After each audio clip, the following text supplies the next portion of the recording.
നിങ്ങളെ ഇവിടുത്തെ കേട്ടാൽ തോന്നും ഈ ജോലിക്ക് പോകുന്നതിന് നമ്മൾ ഭയങ്കര എതിരാണെന്നും. അതേപോലെ തന്നെ സത്യത്തിൽ ചരിത്രം പരിശോധിച്ചാൽ എന്നാണ് സ്ത്രീകൾ, മുസ്ലിം സ്ത്രീയല്ല, എന്നാണ് സ്ത്രീകൾ ജോലിക്ക് പോകാൻ തുടങ്ങിയത്? ലോക ചരിത്രത്തിൽ ആദ്യമായിട്ട് സ്ത്രീകൾ ജോലിക്ക് പോകാൻ തുടങ്ങിയത് ഒന്നാം ലോക മഹായുദ്ധത്തിന് ശേഷം.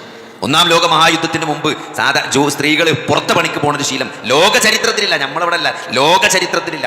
ഭർത്താവിനെ സഹായിക്കാൻ വേണ്ടി, ഭർത്താവിന്റെ ജോലി സഹായിക്കാൻ വേണ്ടി സ്ത്രീ പോകുമെന്നല്ലാതെ രാവിലെ മാറ്റിയിറങ്ങിയിട്ട് ജോലിക്ക് പോകുക എന്നൊരു പരിപാടി ആദ്യമായി ലോക ചരിത്രത്തിൽ ഉണ്ടായത് ഒന്നാം ലോക മഹായുദ്ധത്തിന് ശേഷമാണ്. കാരണം എന്താണ്? ഒന്നാം ലോക മഹായുദ്ധത്തിൽ പങ്കെടുത്ത രാജ്യങ്ങളിലെ 20% പുരുഷന്മാർ മരിച്ചുപോയി. അവിടെ ജോലിക്ക് പോകാൻ ആളില്ലാതായി, വിധവകളെ ഏറ്റെടുക്കാൻ ആളില്ലാതായി. അന്ന് ബോർഡ് വെച്ച് പെണ്ണുങ്ങൾ ആണുങ്ങളെ വേണമെന്ന് പുറത്ത് ബോർഡ് വെച്ച ഒരു കാലഘട്ടം ചരിത്രത്തിൽ ഇവിടെ ആണിന് ആവശ്യമുണ്ട് എന്ന് പുറത്ത് പെണ്ണുങ്ങൾ മാത്രം താമസിക്കുന്ന വീട്ടിൽ ബോർഡ് വെച്ച ഒരു കാലം ചരിത്രത്തിൽ കഴിഞ്ഞു പോയിട്ടുണ്ട്. അന്നാണ് ലോക ചരിത്രത്തിൽ സ്ത്രീ ആദ്യമായിട്ട് ജോലിക്ക് പോകാൻ തുടങ്ങിയത്.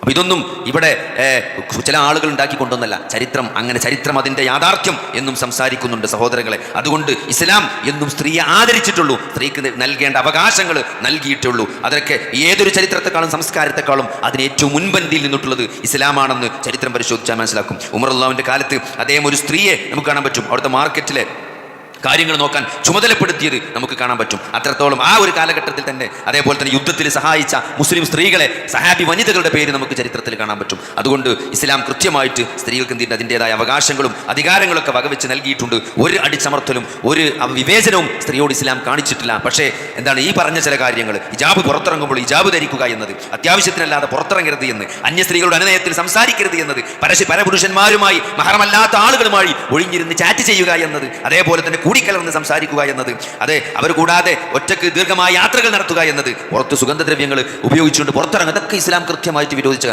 അത് നമ്മൾ പറയാൻ ഒരു മടിയും കാണിക്കേണ്ടതില്ല. ഇതൊന്നും നമ്മൾ തീരുമാനിച്ചതല്ല. ഇതൊക്കെ ഈ പ്രപഞ്ചത്തെ സൃഷ്ടിച്ച, ആണിനെയും പെണ്ണിനെയും സൃഷ്ടിച്ച ഈ പ്രപഞ്ചത്തിന്റെ സൃഷ്ടാവ് അവന്റെ പ്രവാചകന്മാരിലൂടെ വേദഗ്രന്ഥങ്ങളിലൂടെ അറിയിച്ച നിയമങ്ങളാണ്. അത് ഫോളോ ചെയ്യുന്നവനാണ്, അതനുസരിച്ച് ജീവിക്കേണ്ടവനാണ് ഒരു വിശ്വാസം.